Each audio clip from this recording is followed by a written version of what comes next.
Good morning, good afternoon, good evening, and welcome to another episode of Voices for Excellence. I am your host, Dr. Michael Connor, CEO and founder of the Agile Evolutionary Group, and of course, the proud host of VFE. And today's episode is a special episode within our Back to School series, as we are highlighting, I like to say, districts that are moving the needle with students, specifically strategically using different softwares and product and also solutions to be able to expedite this level of synergy when it comes to providing access and opportunity to our students. And within our Back to School series, we are highlighting the great work that Austin Independent School District in Austin, Texas is doing. And they're also utilizing first of all, I want to say that I'm biased and I'm subjective with this because I have seen the Riverside Insights product, both as an executive leader and now in this business education role,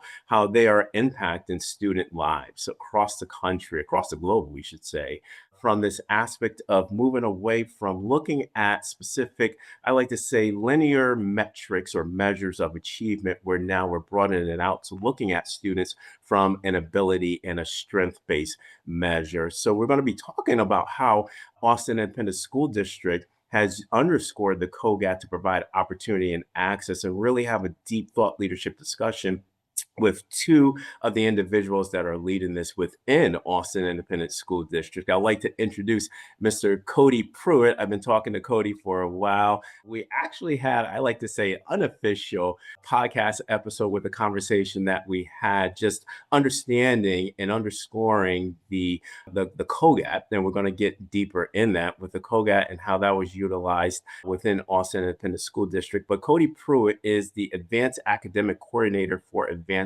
Placement and International Baccalaureate programs for Austin Independent School District. And we also too have Mr. Blake Haygood, who is the Advanced Academic Coordinator for K through 12 gifted and talented programs. And of course, I'm going to bring in my friend, my partner in crime. I've done a lot of presentations with him. Just absolutely love him down in the San Antonio area in Texas.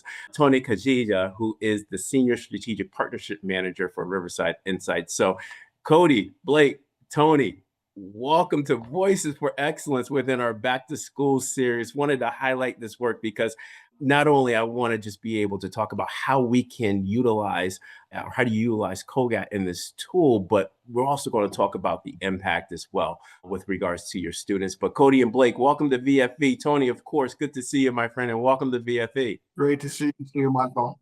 Thanks for having us, Dr. Connor. Yeah, great to be here.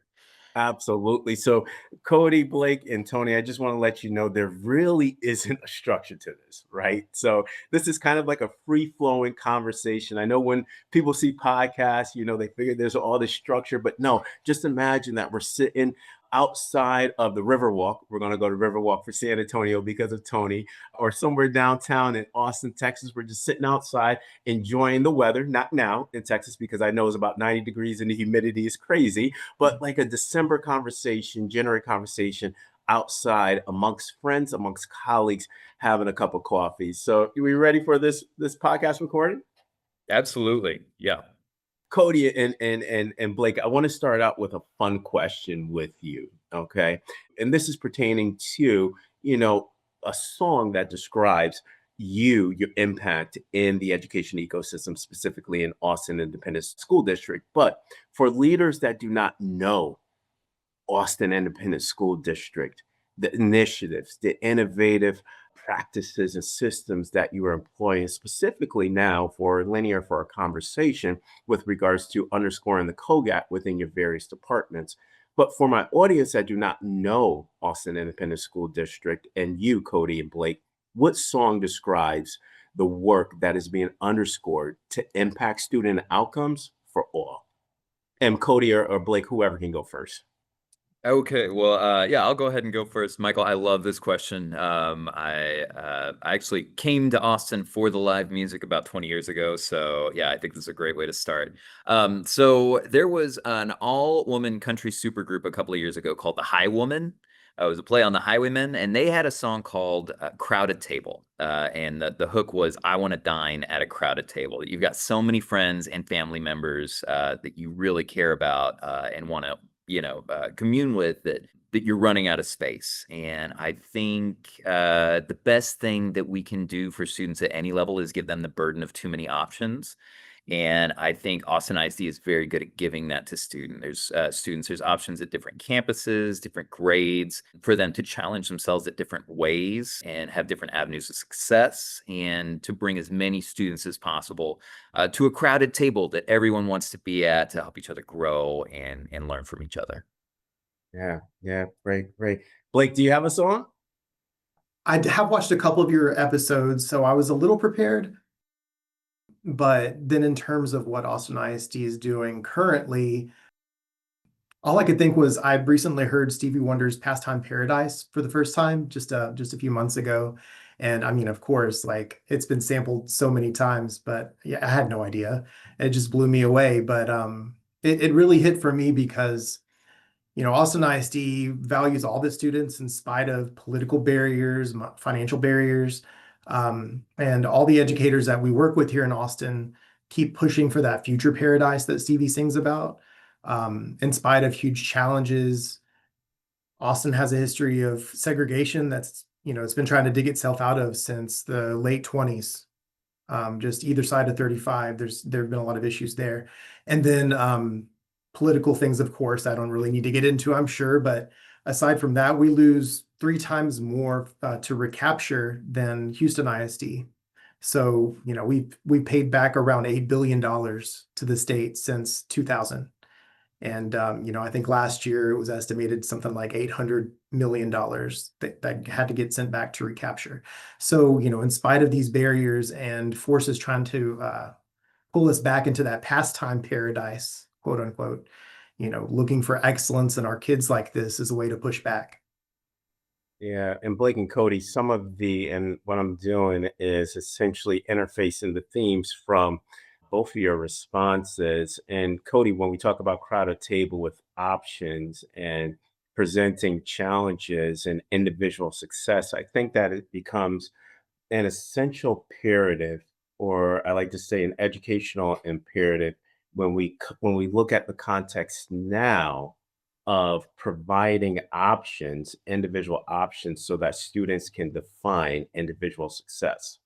And what I like about that, when we talk about individual success, and we're going to get into how you implemented the CogAT, where now individual success is not measured by a linear achievement metric or measure, right? That we're looking beyond just the scope of academic success. And you can tell by the work that you're underscoring in Austin Independent School District that you are providing those opportunities, the necessary rigor and success for each individual student. And then Cody, it underscores your critical themes from your response with regards to this level of eliminating barriers, whether it be political or financial barriers. How do we navigate through, I like to say, these conundrums that are inevitable in the AC stage of education after COVID-19 to ensure that we're reaching individual success and providing those options for our students. That's why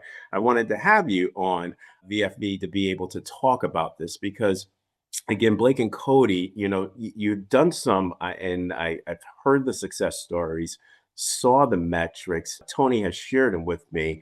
And I was like, wow, we got to be able to elevate the story to get this out so that we can be able to impact critical mass. But based on your work with the CogAT, first, before we even get into the question itself, Blake and Cody, can you just unpack for my audience what the CogAT is, how Riverside Insights has provided that for you? But again, I know that, and I know the CogAT very intimately as well. When we look at this verbal, quantitative, and nonverbal domains that we look at, and percentiles that extend beyond just a pure achievement percentile standpoint, but we're looking at the student holistically. What is the CogAT, Cody and Blake, for level setting with our audience? And then we'll go deeper into the question. Sure, that's a great question. I guess I can discuss my part of it, and then I think Blake can add on anything that I missed. We both got quite a bit of experience there. So the CogAT is the cognitive abilities test that measures student ability in verbal, nonverbal, and quantitative reasoning.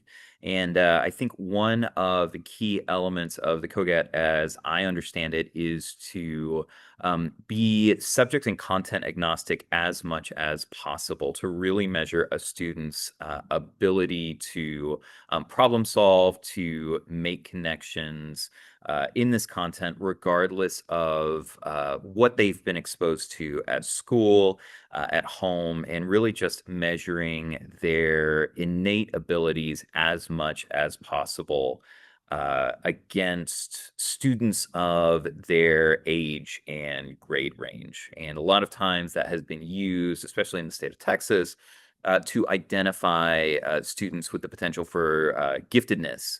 And that is certainly not the primary function of the CogAT. And I think we're going to talk about other functions of the CogAT here in a second when we talk about how we test our newcomers with it. But that's its primary use currently in the state. That is my experience with it. So yeah, I'll encourage Blake to add anything I might have missed in that description.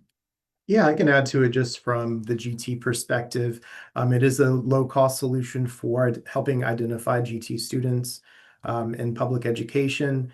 In Austin ISD in particular, we cast a wide net and will identify students in all 4 core content areas. So a student can get identified for only math as GT, but once they're identified as GT, that's part of their special population identifier that goes with them through graduation. And it can create pathways and opportunities for them that would otherwise be left out. So it's important for us as a district to have something that can map itself to, the quantitative portion is a good measure for math science. So like a STEM GT identification. And then the verbal is good for the humanities. So an ELA or a social studies identification for us in particular. And then the nonverbal is kind of used as an overarching, general giftedness.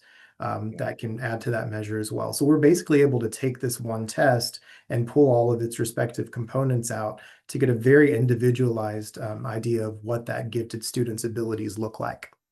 Yeah, yeah. And Cody and Blake, now that we created a level set definition for my audience with regards to the 3 different assessments that are embedded within the CogAT, how have you now with this, right? And we're going to follow up with how you're impacting underrepresented student groups, as well as what I call an extension of underrepresented student groups is disenfranchised student groups historically from the system itself. But how have you changed the systems, the conditions, and more importantly, the mindset to look at students beyond, let's say, a state assessment percentile, or let's say a specific norm that might be within an iReady or NWEA? How are you getting your practitioners and leaders to look beyond that specific measure, but moreover, how are you changing systems and conditions of learning for students? So the initiative that I think has really kind of moved the needle on changing systems and conditions and mindsets recently is using the CogAT test to assess our international high school students. So as I mentioned before, the CogAT has primarily been used as an identification tool for gifted and talented students, which wasn't its initial purpose. At my previous district, I was having conversations with our multilingual coordinator, and we began to realize that when these newcomers to the country come to the U.S., a lot of times the district, the campus might make assumptions about their abilities based on their newcomer status and place them initially at basic classes in all subjects as they acclimate to U.S. schools.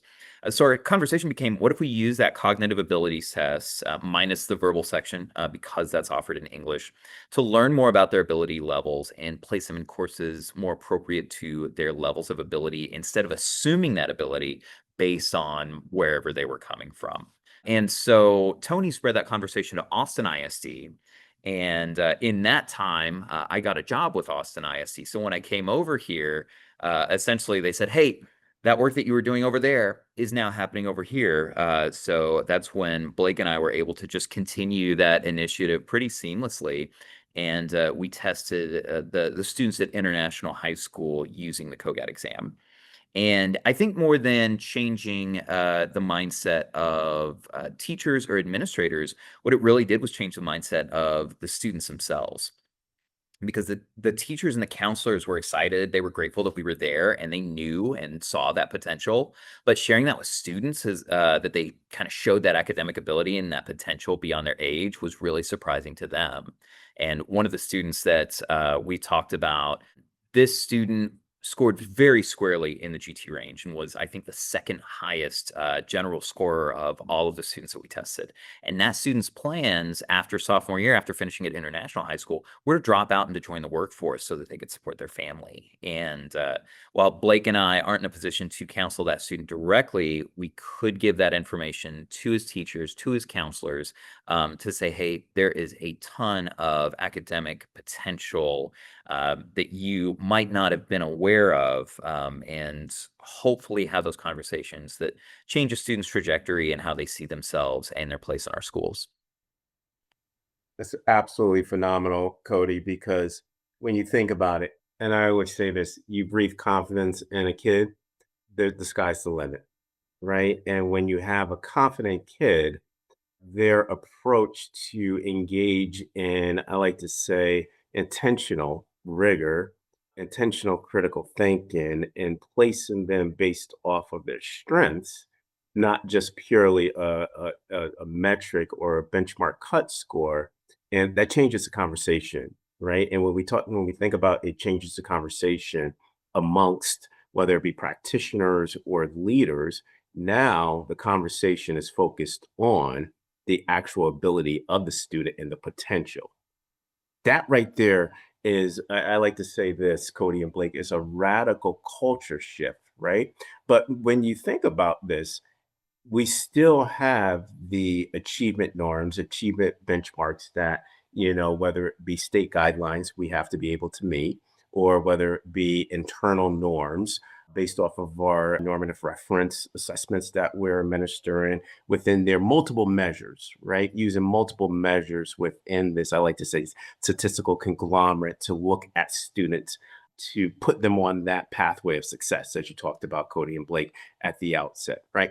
But this took time, right? And because when you think about it, culture eats strategy. You can have the best strategy in the world, but if culture is not aligned to that strategy, then that whole strategy and articulating that will fall apart. So you had to align mental models to shift these conversations because, again, historically, education, as we know, right? W. Edward Deming stated this: every system is perfectly designed for the outputs that it gets, right? So when we talk about achievement, we have a model that's aligned to just purely achievement, not to talk about potential and the ability of our students. How was it, Cody and Blake, disrupting these traditional practices, or I should say, Blake, for you, how was it disrupting these traditional practices with unpacking multiple measures within your assessment model? Shift this, I always like to say, compliance-driven practice, or I should say compliance-driven practices of placement to now this broad panoramic lens of your students. I'm very intrigued on that, Blake. Yeah, absolutely. So we were really fortunate at our international high school to have a cohort of teachers who ended up helping us give this assessment, who were very invested in the kids that they served. So they were there for, the intention of supporting these new to country students. They believed in them. So that was, foundationally the very first thing we needed. But, from the perspective of gifted and talented coordinator, I was really fired up to screen our new to country students because otherwise we know that these students probably would have never been referred for GT testing. Even with professional learning that we provide very heavily, every single offering that we have goes into characteristics of gifted learners, emergent bilingual gifted learners, twice exceptional learners, these students who tend to be missed at the elementary level. But even with that, most identification I think across the country tends to happen at K-5 because that's when the ones that are obvious get noticed. So this is the one opportunity maybe that these kids would have to get identified for these abilities or potentials. So aside from that, we know that the International High School is a place for new students to acclimate, and then they disaggregate to their, their future campuses at other places in the district based on where they live. So the bigger picture, and I think we'll talk about this in a little bit, is CogAT's original intent was to provide an ability test that could follow these students, regardless of whether they get identified for GT, to their next school, so that those future teachers and those caregivers can see like what those potentials are and give them appropriate placement. And we know that without, something like the CogAT, largely these students would be unknown quantities. Yeah, they would just go unseen. And then just to add to your question about shifting compliance-driven practices, not only were we able to find a lot of students who had a gifted and talented need, we also in Austin ISD have a unique talent pool program. It's called Talent Explore. And students who didn't quite qualify for GT services, but who still showed a lot of potential to have that growth and maybe eventually be identified, were identified for Talent Explore as well. And they also receive supports through automatic scheduling into advanced courses in their areas of strength. So it's, it's like a layered impact to try to create a school to success pipeline, as opposed to the alternative.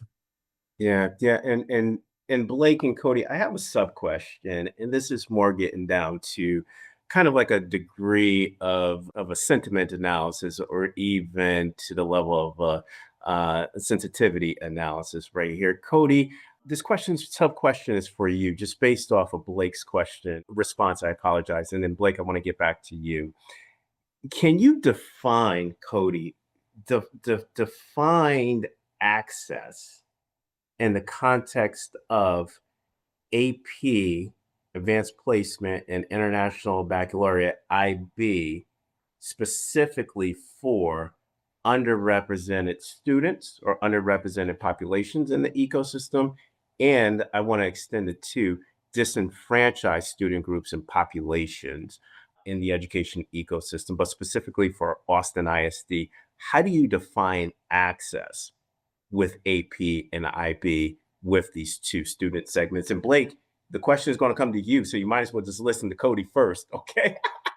Is how do you define gifted in the context of access and opportunity for underrepresented population and disenfranchised population? But Cody, if we can go back to you, define what that word is, underscoring the CogAT. Yeah, that's a great question, Michael. And one that I think guides a lot of the work that I do in AP, right? That ideally we have a representation index in our AP programs that is identical to the representation of our district itself, right? So that we have our Black students taking the AP courses and exams at the same rate as they are represented in our population. Same with our Hispanic students. We don't see that to be the case, and that's not the case anywhere in the United States, and is has been an issue with College Board. So when we talk about access, it's not just the question, can disenfranchised students take an AP course? Because the answer is yes. That would be an easy way to put that question to rest. But the question that we need to ask ourselves is, can a student take that course? Have their courses before that, has their campus before that, their middle school, their elementary school experience prepared them to stay in that course and succeed in that course? And is the teacher teaching that course prepared to give them an AP experience that will allow them to get the college credit that the AP course is named after? You can have an AP course, it's called AP, it's the hardest course in the school, it gets them a bump on their GPA, and it does not prepare them for the AP exam. And in those situations, we're still doing those students a disservice. They haven't gotten access to the success that they need for that college credit on the AP exam.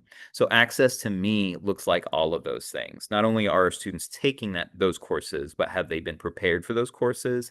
And are they continuing in that course to receive the support that they need to be successful in the way of that their peers on the other side of town or at another campus are also receiving?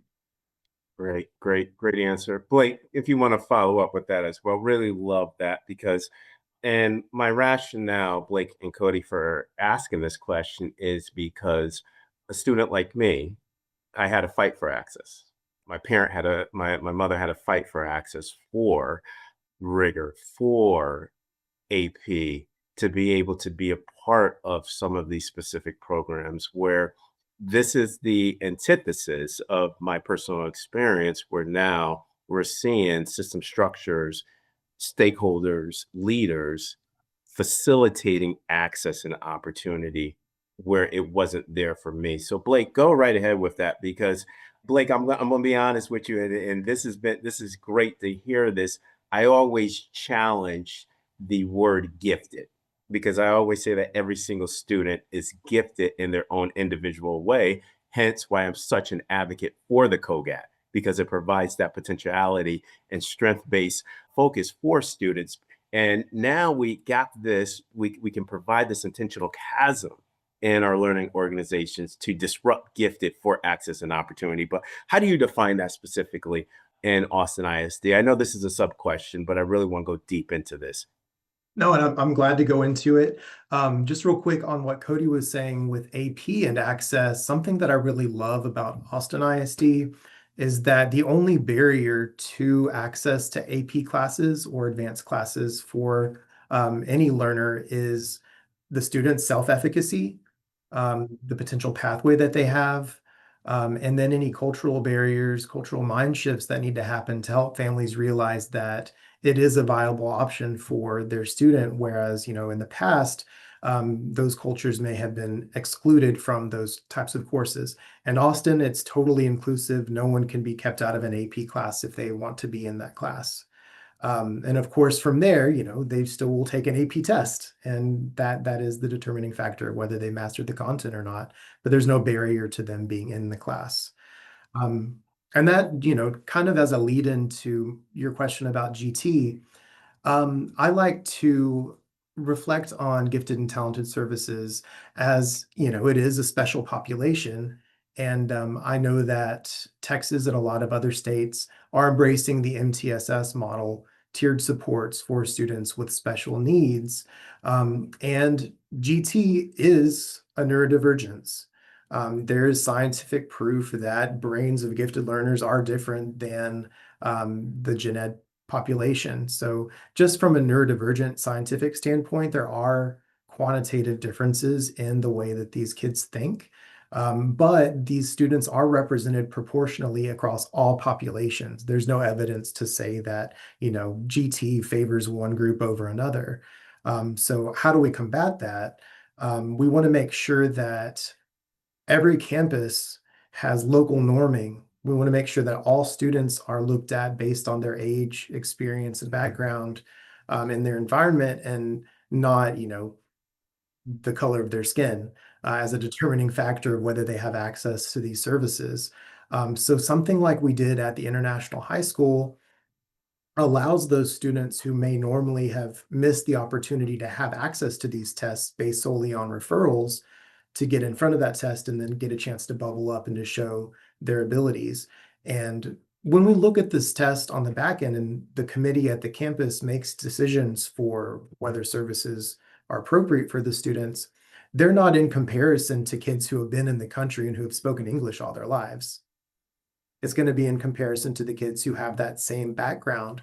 And we know that that is an appropriate way to find students with those needs.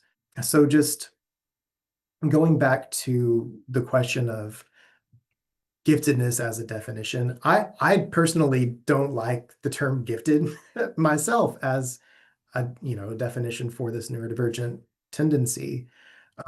I would go back to asynchrony is my defining characteristic. And asynchrony to me is the difference in a student's intellectual, emotional, social, and physical development when it comes to meeting their needs at the campus. So a student who is asynchronous for their intellect may be grade levels ahead in a content area or multiple content areas. And they could be ahead in other areas too, like physically, they could be the tallest kid in the class. They could be the shortest kid in the class. Socially, they could be, a leader in their group, or they could be, very introverted and not able to get along with any of their peers. Maybe they have behavior issues. Like it just depends. But that defining characteristic for me is asynchrony. So when I talk about highly capable, high ability kids, gifted and talented kids, I always go back to that. And the CogAT is a good way to find those kids in the quantitative and nonverbal and verbal areas. I always say, how do we get rid of labels? Kids do not get rid of labels. I always say that in education, because once we start labeling students, if you follow the theory of behavioral science, teachers, if Blake and Cody are labeled as a gifted and talented student, would there be a high likelihood that that teacher or that district or the systems might treat that student differently from, let's say, a Michael who isn't identified as gifted and talented? But guess what? The CogAT indicators and outputs suggest I am, but we didn't ever have an assessment like a CogAT to say all of our students fall on that level of giftedness. I love your definition of that, Blake. Now, Blake and Cody, in accordance to Dr. Segueras, who is the superintendent of Austin Independent School District, he has strategic priorities that I absolutely love. Operational efficiency, yes. MTSS alignment, yes, yes. And family and community trust. Yes, yes, yes, yes, because those are our most important customers, our family and our students. But now that you are really, I like to say, dismantling and disrupting in this parallelization some of the traditional norms of how systems and instruction and placement has always been, and I like to say the BC stage of education before COVID-19. Now that you have this with this integration of the CogAT, Blake or Cody, any one of you, this is kind of like a softball lob to you. How are you now going to expand this? And what are some of your, I like to say, system level processes that you are planning for beyond the 25-26 academic year, where now you're creating this alignment in accordance to Dr. Seguera's vision with ability and potential as a core driver for transformation?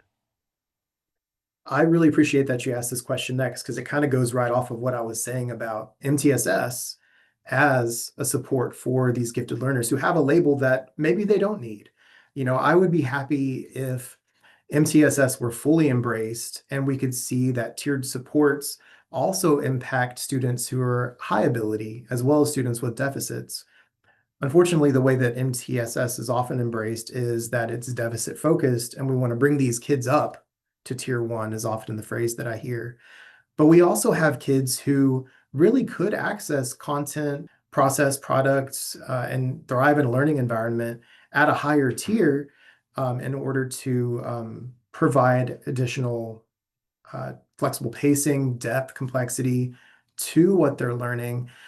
So going back to advanced placement courses, that's a tier 2 intervention, but it's on the other side. It's an accelerated, like kids are getting credit for a college level course in high school. That's the definition of an accelerated content. That's tier 2, but it's tier 2 for high ability learners. And if we allow access to that tier 2 intervention, then those kids are allowed to thrive in that environment, and that gets them back to a tier 1 where we really want them to be. And you have kids who are capable of taking multiple AP classes at the same time and thrive. You have kids who max out on AP classes before they're even out of high school and they're ready for dual credit that's even above and beyond that kind of thing. So all labels aside, these kids exist. So it's really important to, like you said, disrupt these elements and just make sure that the word gets out that kids of all abilities, there's just that spectrum of abilities. And at some point, the label doesn't matter as long as we fit that instruction and access to the content to each individual student appropriately. That's a great response. Cody, do you want to follow up with that?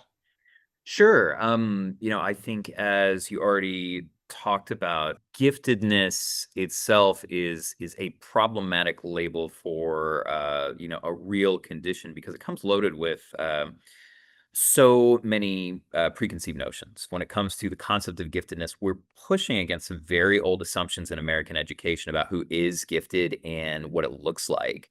And we know, I mean, IQ tests have a foundation in systemic racism.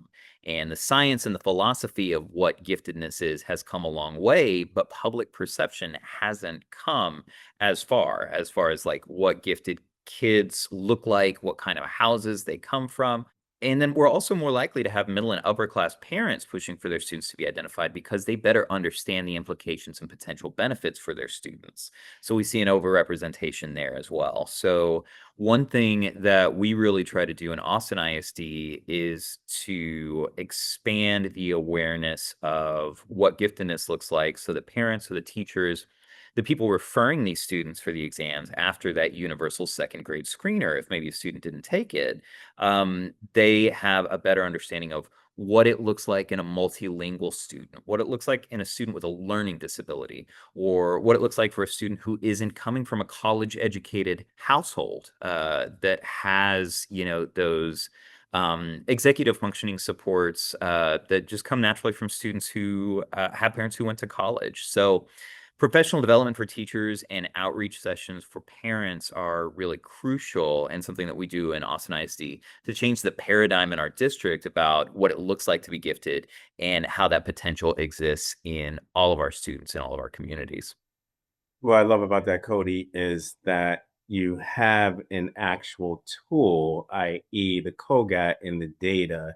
So now it eliminates the subjectivity, implicit biases that might be living of what giftedness looks like, what does AP looks like, what does IB look like, to now level setting metrics that are objective where we can have this conversation about, listen, our multilingual learners, our special education learners, any of our underrepresented populations that belong to student groups, as well as disenfranchised student groups historically in education, there's that level of giftedness. Because you are right, Cody, in the BC stage of education before COVID-19 and elements, rudiments of the AC stage of education. I think that right now, work that Dr. Segura, you, Cody, and Blake, supported by Riverside Insight, you're really defying the traditional norms or the status quo of what AP looks like. Because again, Cody and Blake, I'll tell you this, I would consider myself I was a fairly good, fairly good in education, but I did not look like giftedness, right?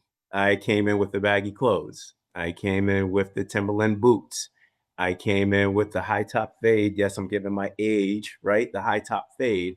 And I didn't come from a traditional, let's say, quote unquote, home that emulates what high level middle class looks like. So automatically I was put in a category because I did not look like giftedness. I did not look like I was here. So Cody and Blake, and to Dr. Segura and the work that you're doing using the CogAT, phenomenal, because giftedness is in everybody. And that's where I think my appetite for education came in at such an early stage, because I always used to say, my mother should not have to go down to the Board of Education and be at my guidance counselor, or school counselor, I should say. We used to call them guidance counselors back then, school counselor's office, advocating for classes that I know that I should have been in. But again, Cody and Blake, really now, this kind of goes into our next question, dismantling the status quo, changing the status quo with these underrepresented populations. Cody and Blake, visionary perspective, where do you see AISD in 3 years if you continue this disruptive, innovative force using the CogAT in Austin? I think of gifted and talented as a lever for change because there's actual statute, there's policy around it. There's a state plan for gifted and talented. that says that we're required to identify GT students of all different ages, experiences, and environments. That you have to assess and identify in all populations of the district. And like Cody was saying with AP, we do the same thing in Gifted and Talented, that the representation index, the population of GT, has to be reflective of the campus or district population. So there are requirements within that state plan that are levers for this change that you want to see. And until that state plan changes, which, in today's world, that could change tomorrow and all that good stuff can be taken out, but we're still going to keep going. We're out of compliance if we don't actively look for ability and potential across the district. So that's a great lever that we can use and other districts that are listening to this podcast can use. It's a great excuse to find kids. For the next 3 years, so we won a federal JABITS grant that we're fortunately able to continue in today's climate through the grant's completion. We have about a little less than 3 more years on it. So your questions align with that perfectly. But since then, we've done a second grade screener of all kids across the district to allow them access to the CogAT so that no student is missed when it comes to that access. That chance for them to show what they are capable of on this CogAT test. So we have that going for us. We've also moved, a lot of districts kind of get hung up on just identification. And then it's like, now what do we do with these kids who have this high ability?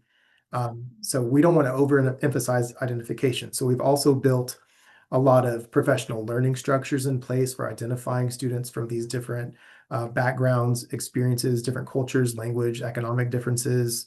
We do a lot of training on twice exceptionality, students with other learning needs or learning differences. And it's also an expectation for all of our teachers and core content to complete annual training, regardless of whether they have a GT student in their class or not. So we also are working on developing curriculum content and things that are accessed by not just GT students, but any student in a classroom who has that asynchrony that I mentioned earlier, that potential for needing a challenge, for added depth and complexity, some of those potentials that you see in a lot of learners. So we're trying to embed all these good things that really can be accessed by anyone. Phenomenal, phenomenal. Cody, I'll tell you this, right? The College Board, I remember when I was a superintendent in the first 2 years, I defied the College Board AP, right? AP access, or the percentage with that, by 125%. Right. So it completely disrupted it. And this was without, this is why I always say, Blake and Cody, I wish I had some of these tools that are being underscored and known about these tools, because it would have been much easier to have these conversations around dismantling systems. But Cody, AP and IB, where do we see this in 3 years? Yeah, well, I like that Blake talked about gifted identification as a lever, because a lever for change. My work focuses on those secondary college readiness outcomes. So a lot of times I get to see the results of the good work that other people did, previously up the line. What we're seeing in AISD is that identifying a broader array of students as gifted and talented is having an impact on our advanced secondary programming.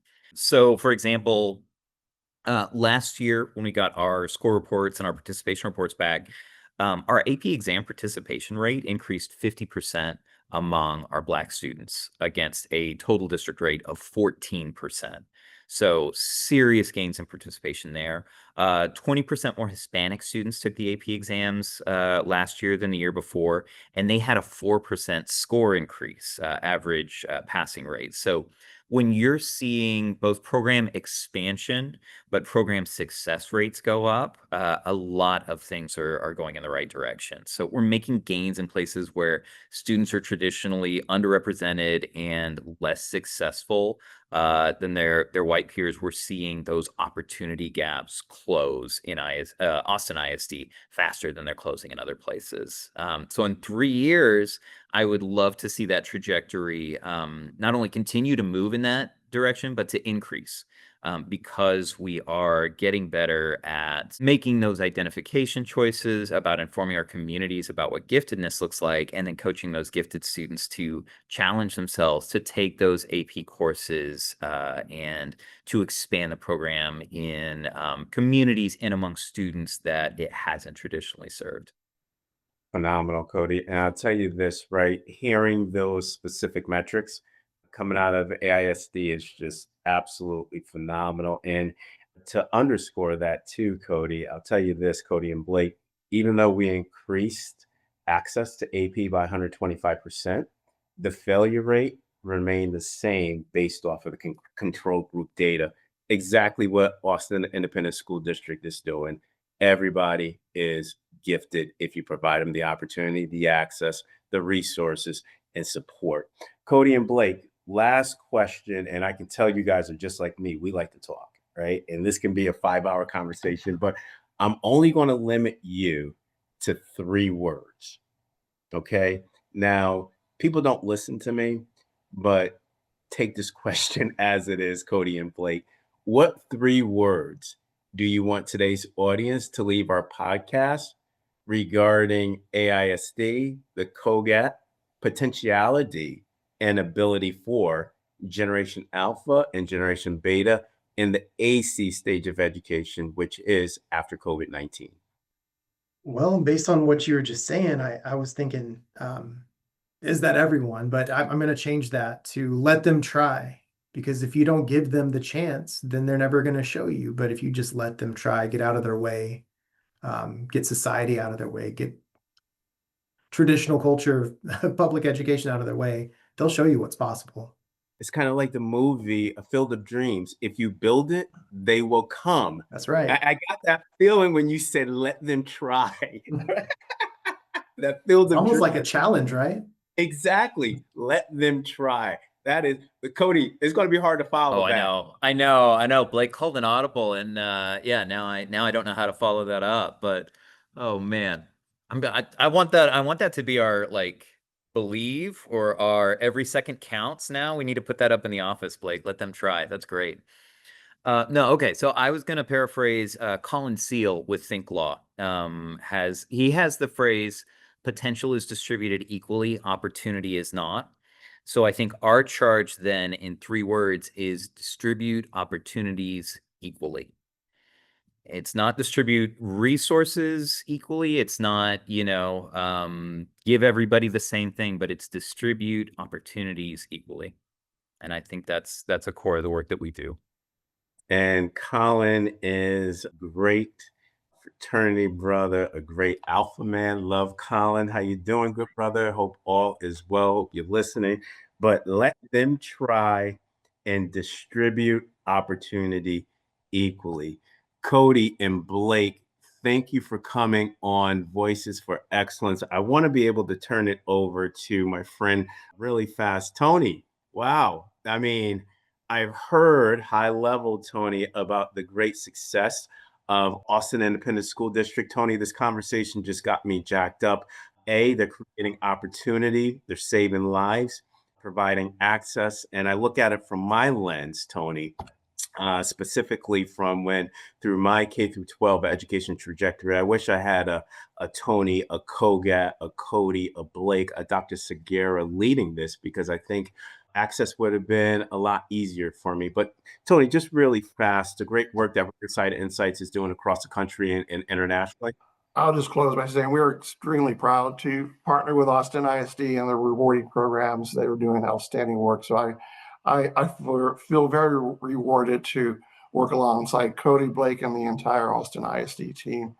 CogAT was originally published in 1968 as an instructional tool to help drive instruction, and it still stands today as the premier strength-based ability solution and an outstanding multi-measure. I like to say we can all learn, just not the same way or the same day, and CogAT helps with that. So it's just, I'm super proud to be representing the product and working with Riverside and Austin ISD, and as well as many other partners. Austin's demonstrated the work that the utility CogAT has across educational needs and programs. They also show how the data can be cross-sectioned across multiple disciplines in the school district, therefore increasing the return on the investment for a single solution. And I think that's very important. So I'll close by saying thank you again for the partnership. And if anyone would like any information about CogAT and our programs, please contact me at 210-800-1609, or you can email me at tony.castilleja@riversideinsights.com. So thanks again for allowing me to sit in on this. Yeah, and Tony, thank you, because like I said, I saw the initial data from Austin, Outstanding. and it was just absolutely outstanding. And Melinda, who is another part, someone that I just absolutely love and adore at Riverside Insights, was like, I have to share the story about Austin. And this is why, and to my audience, and this is why, Tony, also, I believe in Riverside Insights, and a core partner with them is because of the fact that they're creating new conditions for kids that wouldn't have existed if the data wasn't there. So Cody, Blake, and Tony, thank you for coming on VFE and our Back to School series. Cody and Blake, I can't wait to hear more success stories coming out of Austin, Texas. And I have to get to a UT game, so make sure you have all that data coming in so I can get down there, see what's going on in Austin ISD, and see the #1 team in the country play live. We'd be glad to have you, Michael. Yeah. Thank you again, Blake, Cody, and Tony, for your time. And on that note, onward and upward, everybody. Have a great evening. Thank you. Thanks You for too. having us.